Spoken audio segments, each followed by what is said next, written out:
Redditors, who've won a lifetime supply contest. How did you win? And how's it going? Story number 1. In college, I frequented a specific Jack in the Box that was within walking distance from campus.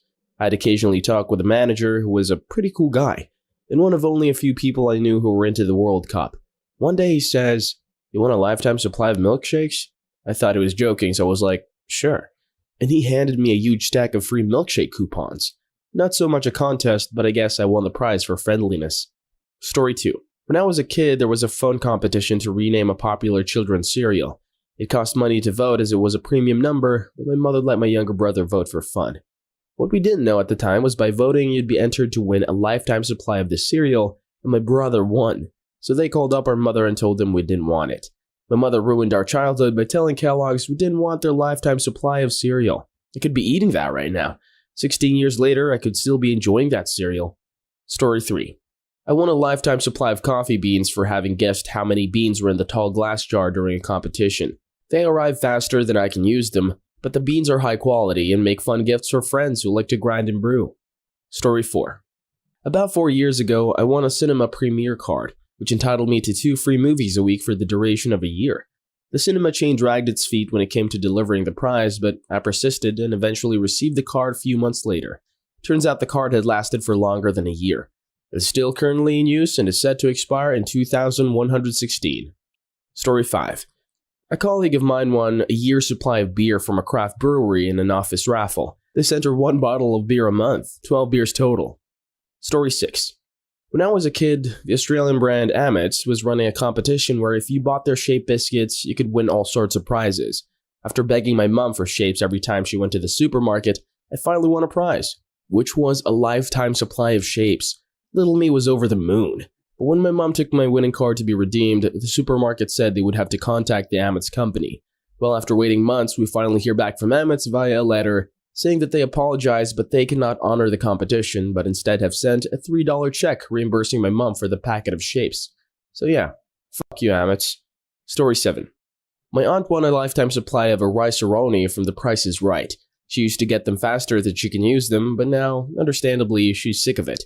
So she just stockpiles them in her Rice-A-Roni closet and donates hundreds of boxes of them at a time. Yeah, she has a full closet of Rice-A-Roni. The neighborhood kids love her. Story 8. My friend won free chicken from Raising Cane's for Life, chicken finger chain. In order to claim his chicken, he had to present the card given to him. After a few months of free chicken, his wallet was stolen, putting an end to his free chicken. Somebody was very happy when they saw that card in his wallet. Story 9. I won a year's worth of burgers from Jack in the Box in college. They gave us 156 cards that would literally work for any burger or sandwich on their menu. I gained about 15 pounds and then I started to use them as trading tools to get my stoner friends to do stuff. It started with, "You run down to 7-Eleven and get me a Gatorade, I'll give you 1 burger card." Then turned more into things like, "You drink that bong water, I'll give you 3 burger cards." It was glorious. The cards definitely didn't last me a year. Story 10. I went to school with a kid whose mom won a lifetime supply of aluminum foil. They wrap everything in foil. His whole lunch every day was wrapped in foil, sandwich, fruit, etc. And then they make one of those baking patches. That's his lunch bag. When we had dessert potluck, his cookies came wrapped in foil. I asked him about it once and he said they even wrap all the Christmas presents in it. And they still get too many boxes of it. They give it away to friends and family. Story 11. I won a lifetime subscription to Playboy magazine in 1969. I was a senior in college. It was the raffle grand prize at a big party weekend. The subscription has followed me around the world ever since. Doesn't anyone say those old issues are worth something? Except for the very first year issues, they're worthless. And who saves old magazines? Also, the articles haven't been much to get excited about for quite a while now. I'm currently bracing for a final issue arrival or notification of the same. It has been a lovely run. Story 12. Back in the 60s, my grandmother, who was rich then, had purchased a health insurance policy with no deductible or copay for $116 a month. The premium was lifetime and would never go up. And it was absolutely carte blanche. Pay for nothing, ever. Over the years, that insurance company would be bought and sold, and there was always some scam they would try to get her to upgrade or change policies. Some would even try to bully her. She had a lawyer, whom she outlived. That said, no matter what, don't do anything. Any company that buys them out has to honor your policy. It is lifetime. Just don't miss a payment. She lived until age 90 and had excellent health insurance until the day she died of old age. Update. She said her friend said she was crazy all those years ago and she bought it. Her husband had just died and left her a couple of warehouses in the Minneapolis area. She said she didn't want to worry about health insurance, so she bought it. She told me the story about 10 years before she died when she asked me for help with fixing the transmission of her 1983 Cadillac. She was about broke then, but kept up appearances as much as a healthy 80-year-old can. I do remember when I was young, she always had great parties at her lake home. She said she blew her money in the right way and in good fun. Just didn't expect to live so long. No kidding. Health insurance worked a bit too well, I guess. Story 13. I won a lifetime supply of camera film from the publisher's clearinghouse. I had to send it in to them to get developed, and they would send me back a new roll with my pictures. The prices for development were actually really good, so I did for a good decade or so until digital cameras took over. Edit. This was back in the late 80s and I was just a kid, but as best as I can remember, it was 35mm and have no idea if they would still honor it today. My grandpa was an avid photographer and he would help teach me basic tips and tricks like the rule of thirds and whatnot.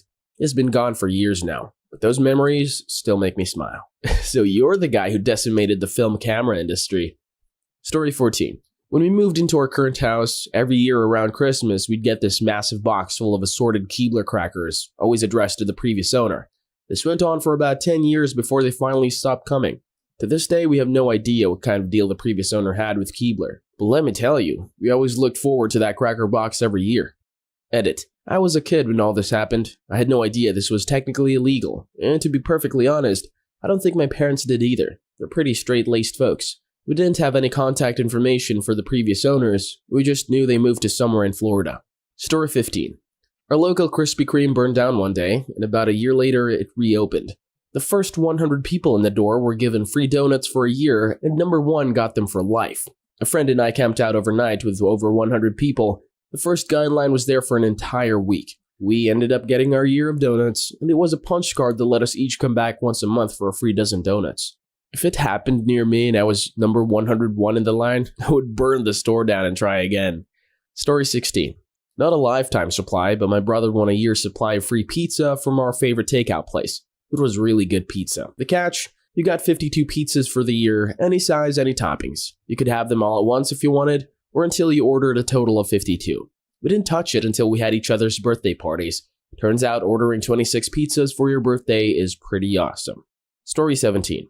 My great-grandfather was a farmer and won a contest for plowing the straightest row in the county fair. This was about 1910 in Saskatchewan, Canada. He won a lifetime supply of seed. Each weekend, he would go pick up about 20-plus bags of seed, and with his horse and buggy, take them to the train station, where new families were exiting the train. In 1910, Saskatchewan was giving away land to new immigrants, and for years and years, he would give each family bags of seed to start their new farm. That's super badass, and super Canadian. Story 18. I'm not sure if this counts, but a family friend did the original art for Ben & Jerry's ice cream. At the time, they didn't have money to pay her, so they said if the business was successful, she could have free Ben & Jerry's for life. She can walk into any Ben & Jerry's, show them her card, and walk out with as much ice cream as she wants. We also invite her to parties, but we also always joke she should have just asked for stock options. Edit. I learned today that B&J brick-and-mortar stores are not a thing everywhere. Edit 2. A lot of people have been commenting that she should have got paid for her work. At the time she was in college, Ben, Jerry, and she are friends. They honestly didn't think they would be successful. She didn't have any real aspirations of being an artist, as far as I know. Don't feel too bad for her. She's a hedge fund manager or investment banker now. She does very well for herself. Edit 3. They also gave her an insulated Ben & Jerry's bag made for holding her ice cream.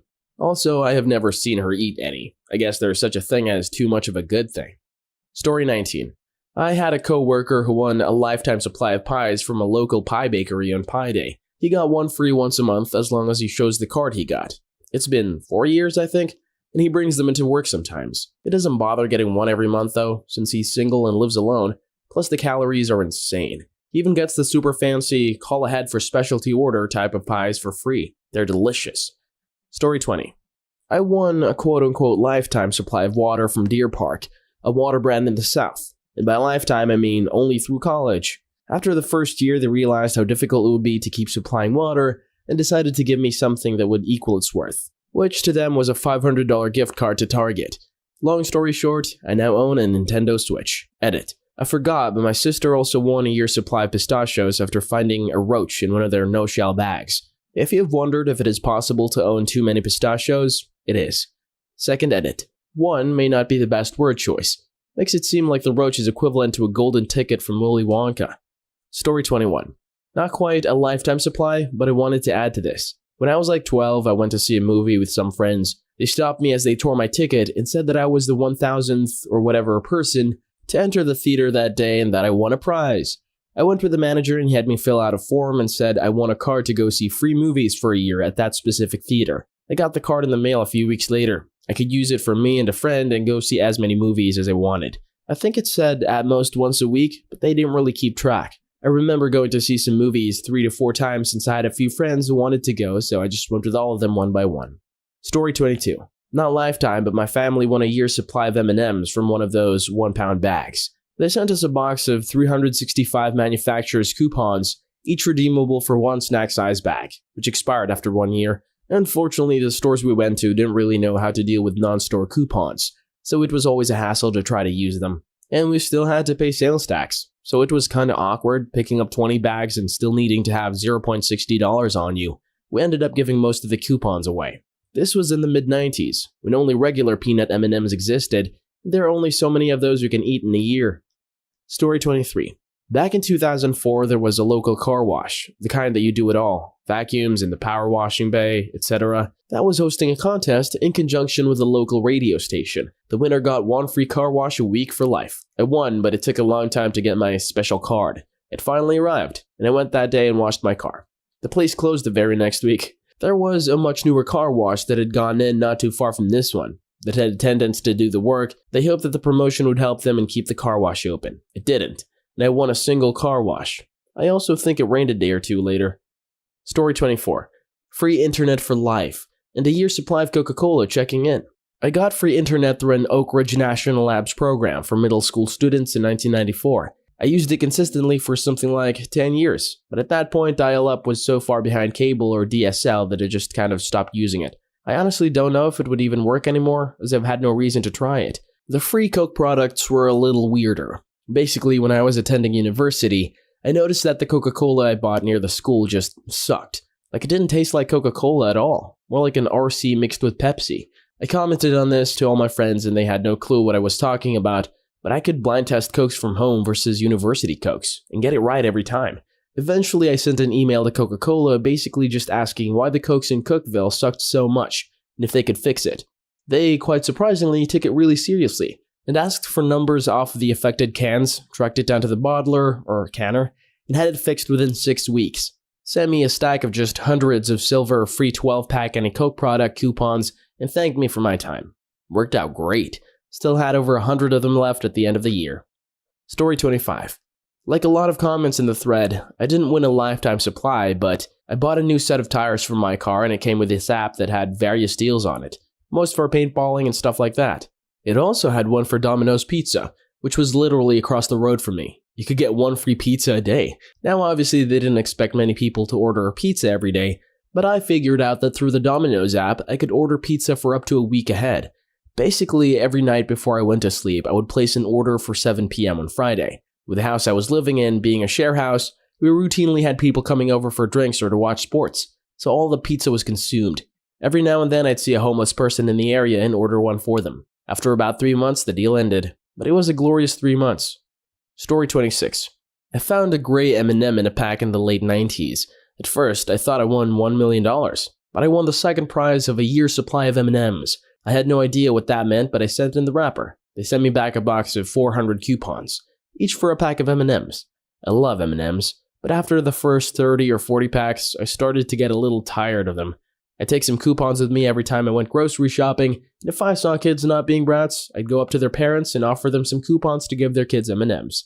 A few thought I was weird or something, but most parents and kids were happy to get them. I also gave out multiple regular-sized packs for Halloween that year. Near the end of the coupon expiration date, I just went out and bought the remaining 50 or so, and kept them around my apartment, which lasted me about another year or so. Story 27. When I was in college, a guy in my fraternity was featured in a Nike running commercial.